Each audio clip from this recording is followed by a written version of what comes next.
बिस्मिल्लाहिर्रहमानिर्रहीम। अस्सलाम वालेकुम स्टूडेंट्स। हम नेक्स्ट क्वेश्चन कर रहे हैं ऑर्गेनाइजेशन ऑफ ह्यूमन बॉडी के।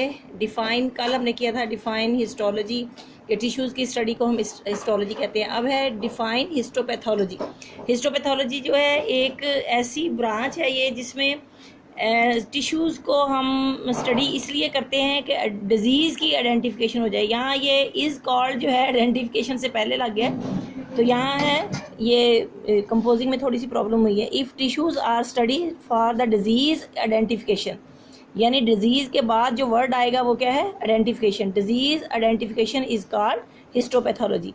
तो यहाँ पे आइडेंटिफिकेशन आपने डिज़ीज़ के साथ लगाना है। Disease identification is called histopathology.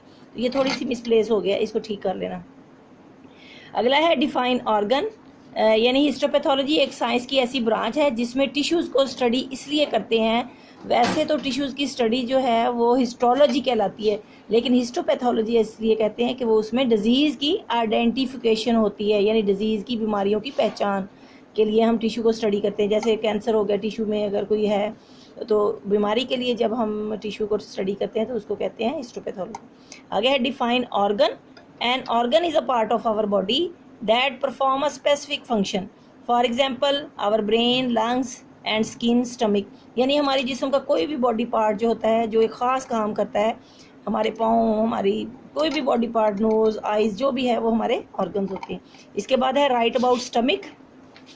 Stomach क्या चीज़ है? Stomach is an organ.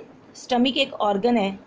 पहले सेल होता है, सेल के जुड़ने से टिश्यू बनता है, टिश्यू के जुड़ने से फिर ऑर्गन बनता है। यानी मुख्तलिफ तरह के टिश्यू, 2-3 तरह के टिश्यू जब जुड़ जाते हैं तो फिर एक ऑर्गन बनता है। हमने पहले भी डिटेल में पढ़ा हुआ है। जो स्टमक है, मैदा जो है वो एक ऑर्गन है which is made of muscular, जिसमें मस्कुलर टिश्यू होते हैं, नर्वस टिश्यू होते हैं। यानी अगर हमारे मैदे में दर्द वगैरह हो तो नर्वस टिश्यू से हमें पता चलता है। मसल्स से बना हुआ होता है, वो कॉन्ट्रैक्ट, फैलते और सिकुड़ते हैं। और कनेक्टिव टिश्यूज़ इसके अंदर होते हैं, यानी इसके साथ दूसरी चीज़ें भी जुड़ी हुई होती हैं, और इसके अंदर ब्लड भी होता है, तो वो कनेक्टिव टिश्यू से बना होता है। Its function is to grind and digest the food, यानी इसने फूड को डाइजेस्ट करना होता है और ग्राइंड करना होता है, ग्राइंड करना होता है। How many organs in our body? हमारी बॉडी में कितने ऑर्गन हैं? 78 organ in our body. Next question है write the names of the organs.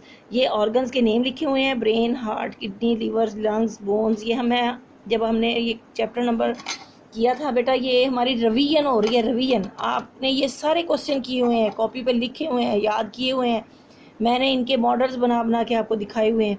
तो अब ये सिर्फ हमने आपकी रिवीजन है, आपकी प्रैक्टिस है, ताकि, और ये भी दिमाग में रखिएगा जब आप कोई भी कॉन्सेप्ट पढ़ें, कोई भी आप क्वेश्चन पढ़ें, तो उसके MCQs के लिए अपने दिमाग को तैयार रखें। सपोज करें हम आपको MCQs दे सकते हैं, dash is a body organ, तो आप इसके लिए कुछ भी लिख सकते हैं, जैसे brain is a body organ. अगर लिख दें there are dash body organ in our body, तो डैश की जगह आप 78 लिखेंगे। फिर हम लिख सकते हैं stomach is organ which is made up of dash tissue, dash dash dash tissues, यानी 3 तरह के डैश लगाते तो आप लिखेंगे muscular, nervous and connective tissue.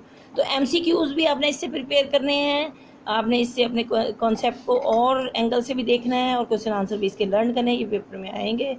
Thank you बेटा। ये क्वेश्चन आंसर आपने ये याद करने हैं। पेज नंबर आपका है 25 पेज के क्वेश्चन आपने करने हैं। हम ये 19 से स्टार्ट करके आगे चलते जा रहे हैं। जैसे ही हमारा ये यूनिट नंबर 3 ख़त्म होगा तो फिर हम स्टार्टिंग से, यानी कि जो हमारा शुरू वाला हिस्सा है होम टास्क का, वो करेंगे। शुक्रिया, अपना ख्याल रखिएगा।